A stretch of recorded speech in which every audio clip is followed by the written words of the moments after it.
Looks like they need a substitution here. Oh yes, they found the formula now. It's a numbers game, plus Santander. A perfect partnership on BT Sport.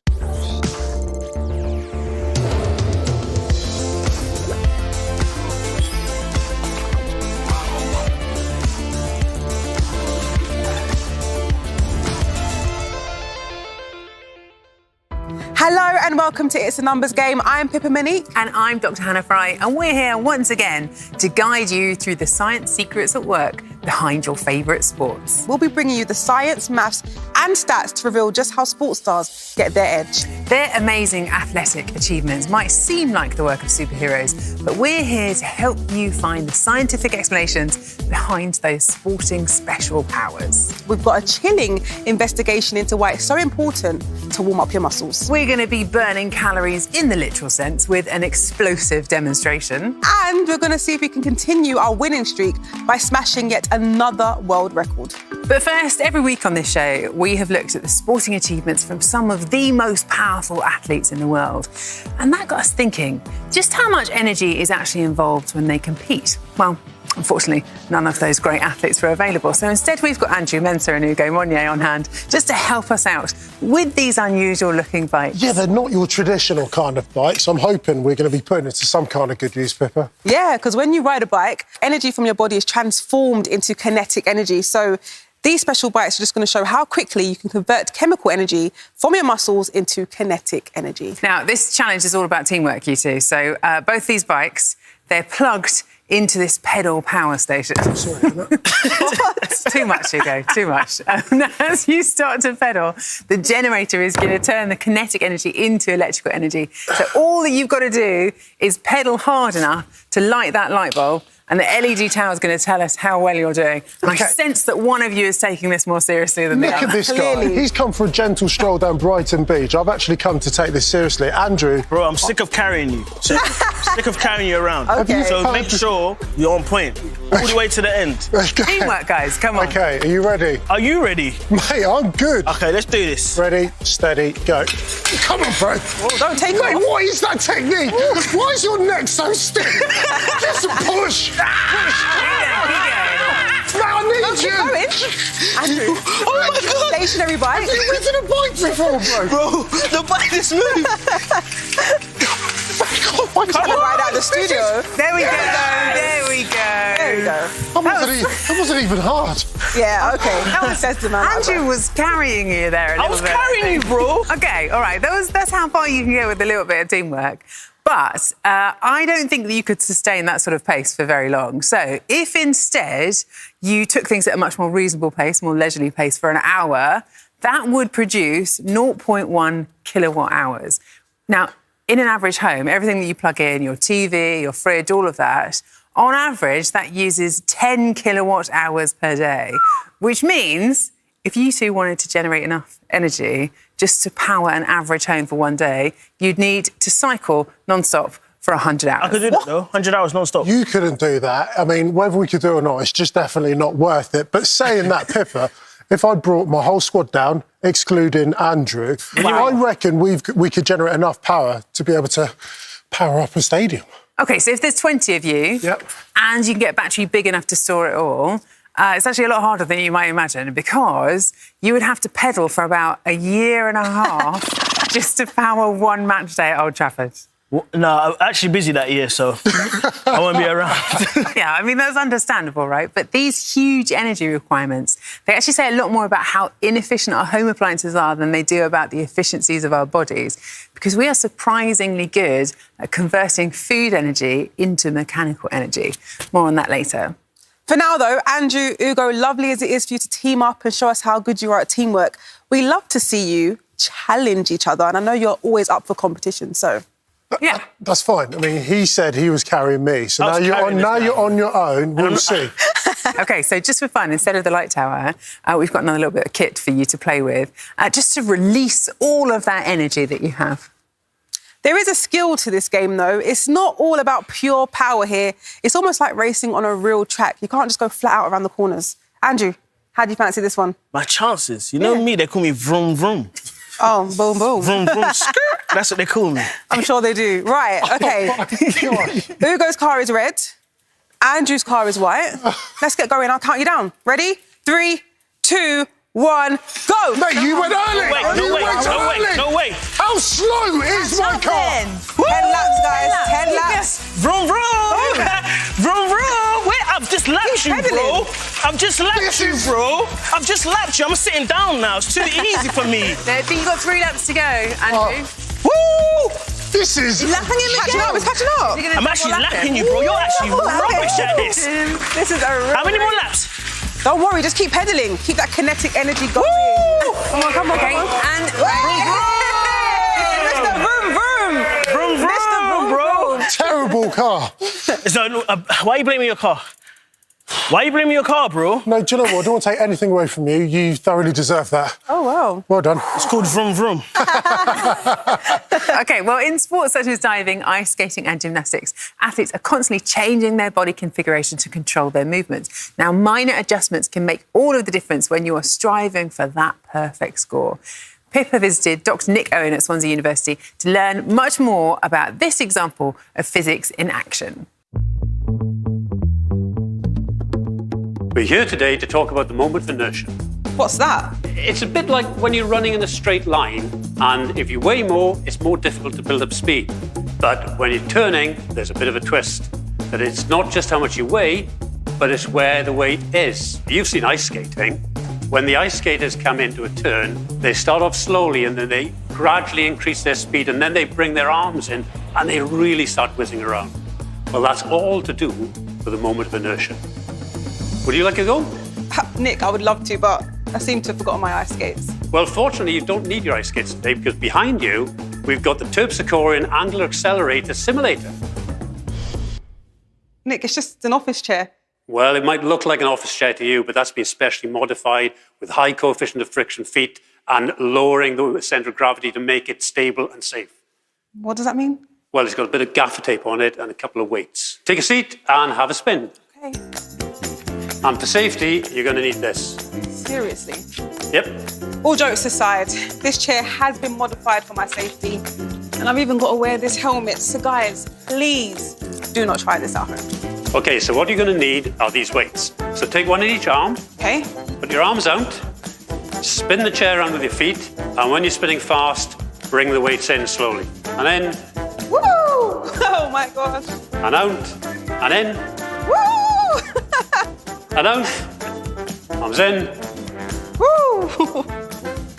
arms out. Wow. How does it work with the whole in and out thing? Well, you see, when mass is further away from the spinning axis, the spin is slower and the moment of inertia is large. But when the mass is brought in towards the body, the spin is faster as the moment of inertia is reduced. Oh, Nick, all this science is making my head spin. Get it? Head spin? I'm dizzy again after watching that back, but it's so amazing to think that athletes can control their body movements like that. The fine adjustments involved take such great skill. But now, it's time to welcome back to the studio our very own stats super brain, Duncan Alexander, known to his friends here as Opta Joe. We're going to be looking at the history of squad numbers, shirt numbers, and how they've influenced football and how they've changed over time, and how something from quite a long time ago still influences the game very much to this day. And we've got 2 teams set out here. We've got an old-fashioned 2-3-5. So this is essentially how teams used to set up from about 1880 through all the way through to the 1920s, 30s. And then a kind of more modern 4-4-2 that people will probably be more familiar with over here in red. Now, the first shirt numbers came in English football in 1928. And they basically just did it pretty simply with this formation. They went 2-3, 4-5-6, 7, 8, 9, 10, 11. I didn't put that much thought into it. But, You used to do 2 at the back. Yeah, until they realised they maybe needed a few more defenders, and then we sort of edged towards this system a bit. But you can still see that, most people even in the modern game will know what a number 9, classic number 9 is, or, a left winger wearing 11 or a right winger wearing 7. So, And goalkeeper's always been number 1. usually, although not always these days, but, so this stuck pretty much with a few tweaks all the way through to the 1950s for England. when they got humbled by Hungary 6-3 at Wembley. First time they'd lost to a foreign team, and they realised they probably had to go a little bit more modern like this. We talked about the classic number 9 here. I mean, you can't really get more classic than Alan Shearer, a record scorer in the Premier League, you know, did what you want a number 9 to, I guess. And then you got the number 10, which we saw. Dennis Bergkamp, pretty good number 10, wasn't he? Oh, sublime. But you do still see numbers really reflect how a player plays on the pitch. So we've got down here Ronaldo. I mean, he wore 7, took the number 7 shirt at Manchester United, which obviously had been worn by George Best and David Beckham, so it had a lot of history to it. And he really, you know, sums up what a number 7 is at that time, and he played on the right. But he's kept that number throughout his whole career at Real Madrid and Juventus. And, you know, CR7 is synonymous with him. It would have been a bit weird if he'd had to change that when he'd gone to other clubs. Do you feel like Ronaldo has changed the number 7 role because, like, he's all for the goals and stuff now? Well, essentially, back in the day, Ronaldo's now, really, an old-fashioned number 9. He just stands up front and wins headers. So he really should be wearing number 9. Yeah. But that's the thing now. Players kind of take a number, make it famous, and it kind of sticks with them throughout their career. If you want to go really niche, 2001-02, there were 2 players in the Premier League called Mark Hudson, one at Middlesbrough, one at Fulham, no relation. Okay. They both had the number 36 shirt, and no one can explain why. Now, that is strange. That is very strange. That is strange. It's a good trivia question as well. Now, we've still got a world record attempt ahead, plus an icy trial and a fiery demonstration. But first, from iconic shirts to epic shots, it's time for us to take a look through our Champions League archives to relive the greatest solo goals the competition has ever seen. Get ready. These are all solid gold belters. Football is a team game where success is built on togetherness. But even in a team environment, there is room for individual brilliance to shine. And when it comes to moments of solo genius, some players burn twice as bright. So this week, we're taking a look at some of the Champions League's greatest solo goals. First up, Karim Benzema. In 2018, Real Madrid steamrolled Victoria Plitzen with this Benzema solo effort the pick of their 5 goals. He charges into the box before sending 3 Plitzen defenders back to the changing rooms with a filthy bit of skill. And just for good measure, he nutmegs the keeper to score. Built like a cruiserweight, but a touch as light as a featherweight.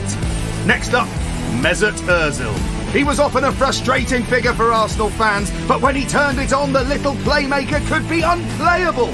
Taking on Ludogorets in 2016, he reminded everyone of just how good he could be with this dazzling display of skill.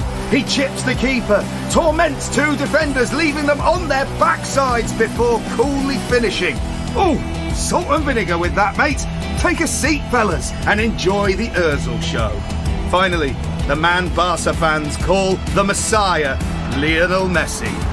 When it comes to moments of individual brilliance, Messi leaves others trailing in his wake and usually lying down on the pitch. He's produced so many virtuoso moments that we're spoiled for choice, but even by his standards, this next goal is pure magic. In the 2011 semi-final against bitter rivals Real Madrid, Messi was the difference, putting Barca 2-up with this outrageous solo effort. Picking the ball up from Sergio Busquets, he embarks on one of his trademark mazy runs, slicing open the Madrid defence before sliding the ball past the keeper. Once again, when the pressure's on, Messi cleans up. So there you go, some of the best solo goals from some of the world's greatest team players.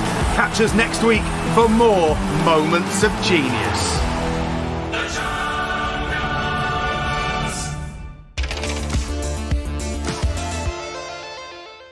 Now, like all those goal scorers, we're getting used to the taste of victory on this show by way of breaking world records.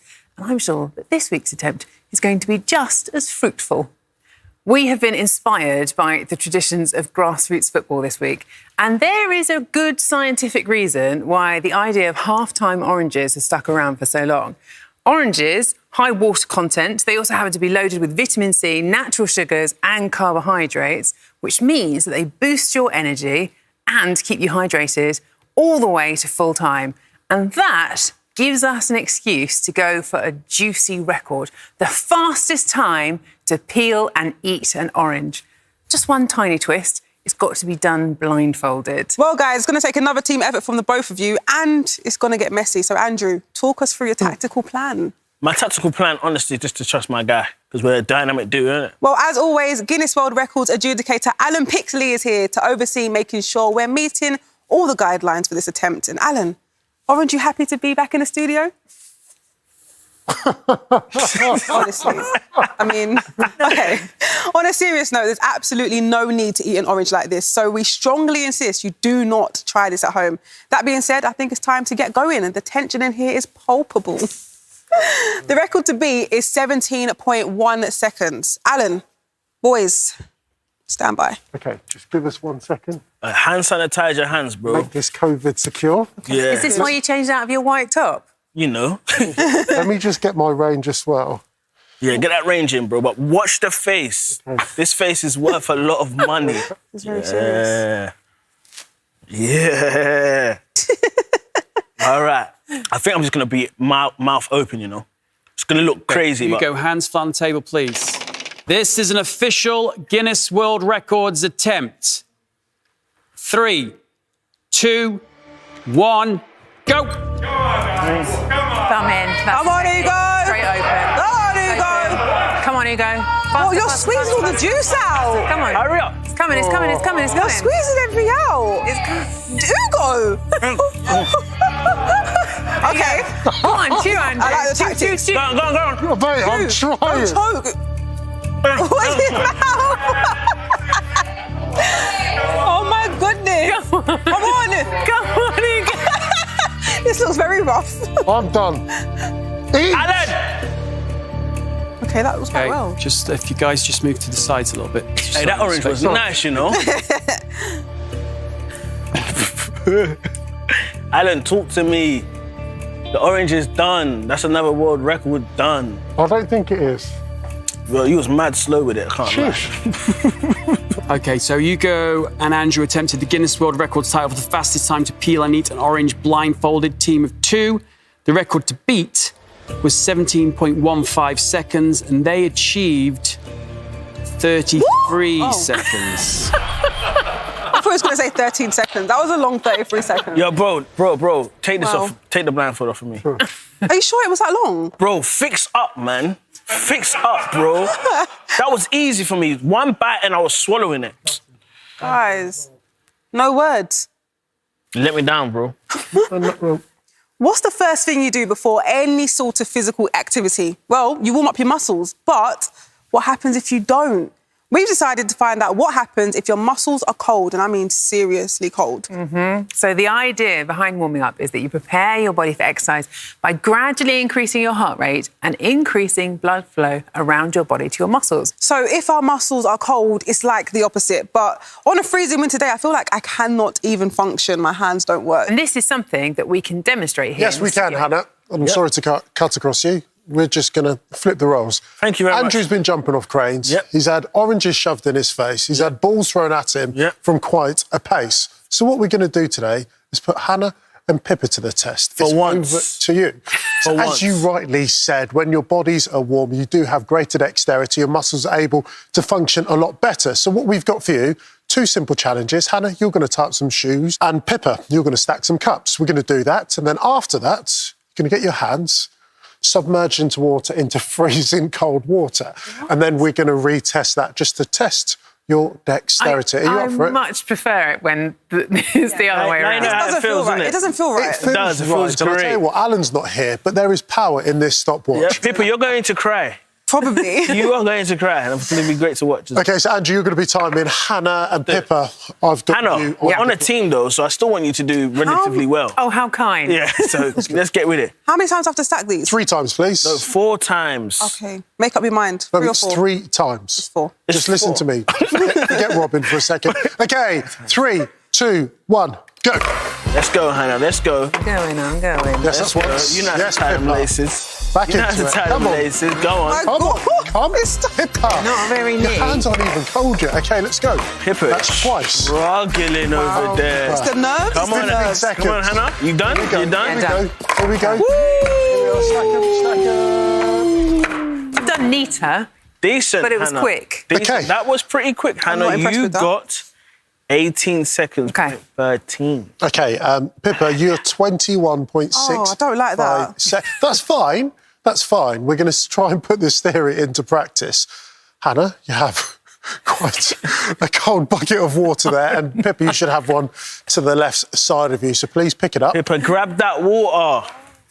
OK, so what we're going to try and do is get you to put your hands in there for 45 seconds. 45 seconds? 45 seconds. I don't remember signing up for this. You do. I remember. Yes. Is there a lot of ice in there? There's loads. OK. The ice cold denim. Getting nervous, I feel sick. Oh. 3, Okay. 2, 1, go. It's freezing, isn't it? So when I used to play rugby, this is the total opposite of what we would do to actually get our bodies ready. We would use ice baths to recover, because after you've played a physical game, your body has a lot of swelling in it. But we use ice to be able to try and reduce some of that, get rid of the lactic acids out of our bodies, out of our muscles, in order to prepare for our next game. What you're doing, it's really, really cold. I've got to say, though, guys, please, whoever's watching, do not try this at home. We are with trained professionals to make sure we're all safe. Please don't get hurt at home. If we're the trained professionals, then good Lord. Like, see, you two were laughing at me when I jumped off the crane. Look at you now. Look at you now. Ready? You ready? Yeah. Time. OK, perfect. OK, get rid of the buckets. OK. I can't move the bucket. Are you ready? Pippa. 1, 2, 3, go.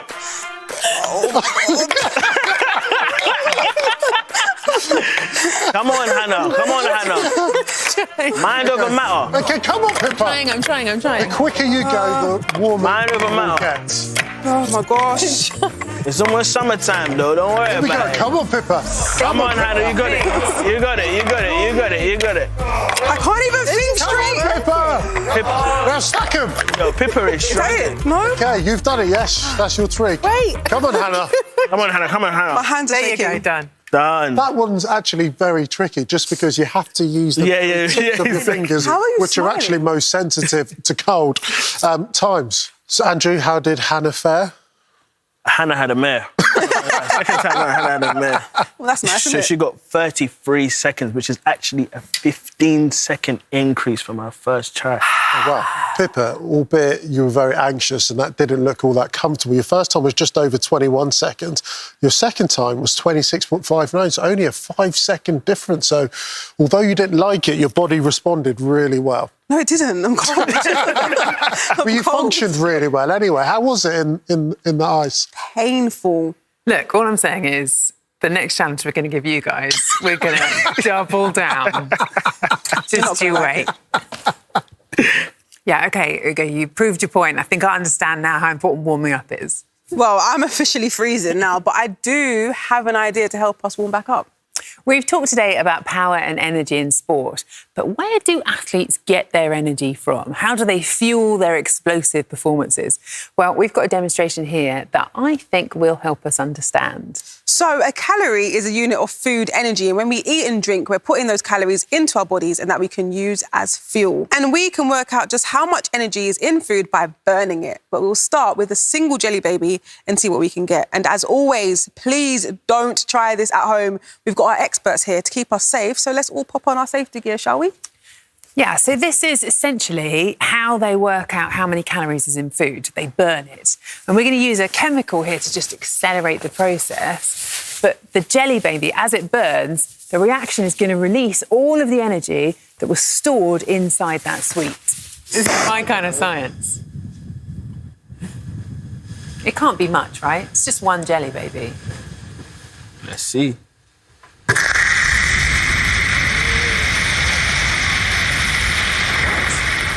Wow. That's quite a lot. From That's that one jelly baby. That tiny sweet. Really? Did all of that? Yo, guys, that was actually crazy. Like, so much heat coming from that jelly baby. I could feel this burn coming from it.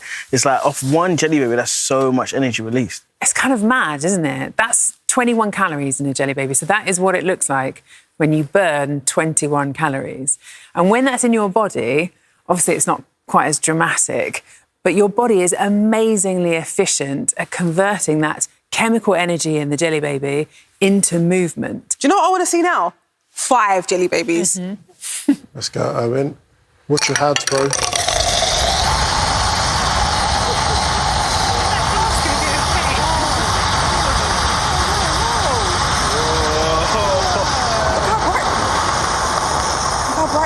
Whoa. The smoke coming off it actually smells really nice. Yeah, it though. smells nice, though. Caramelised sweets. It really is. That's very impressive. Hang on, so if 5 jelly babies burn like that, do you know what I want to see? I want to see absolutely tons of jelly babies burn, right? Well, how many do you have? I think we should do the whole bag. Well, the studio isn't quite big enough for a ton of jelly babies, but we can definitely go bigger. We're one step ahead of you because, watch this.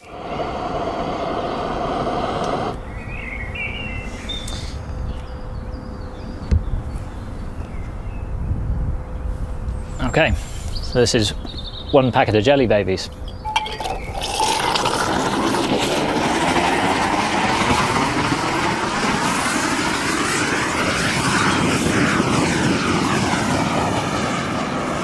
Bro! I know. Bro, did you see that? I know. It was like a mini inferno. Bro, it's like a huge fireball about Mini Inferno, bro. That was crazy. It was absolutely nuts. But, OK, the thing about jelly babies is that, as you saw there and in the video, they release their energy really quickly, and they do that in your body as well. And that is why people talk about balanced nutritional diet, so that you have some food that releases energy really quickly and some food that releases its energy over time so that you can do things throughout the day. But that doesn't mean this wasn't still a really cool demonstration. Well, not cool. Very hot, really. Bro, Pippa, give it a rest. Have a nap, please. Well, OK, unfortunately, it is now time for us to recalibrate our temperatures, Pippa, and say our goodbyes. We've packed in so much amazing science today. How skaters can move their bodies in the tiniest ways to improve their performance. How athletes fuel their energetic endeavours.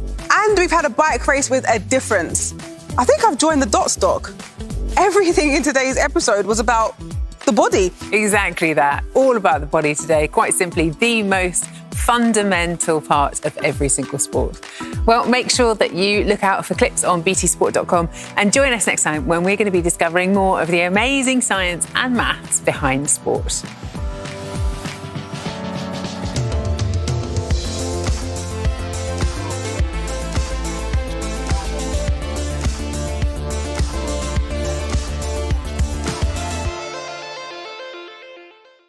This is the moment they've been waiting for, and that's the winning combination. It's a numbers game plus Santander, a perfect partnership on BT Sport.